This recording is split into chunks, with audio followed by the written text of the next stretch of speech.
Go dhícheall tá dhícheall déanta san na Gaeilge. Agus níl sé éasca domsan ó indan eile atá ag feimú I dam béarla agus an Gaeilge chur chun cinn.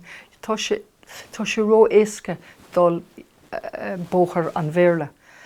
Is tótha mar uachtarán ba an dátheanga I gceist I gcónaig, agus lenny mé rá ag déanamh mo dhícheall an dátheanga úsáid, agus a chur in úl na buntáistí atá ag baint leis an Gaeilge ó híomh náúide, ó híomh dearca eile, ó híomh dain eile.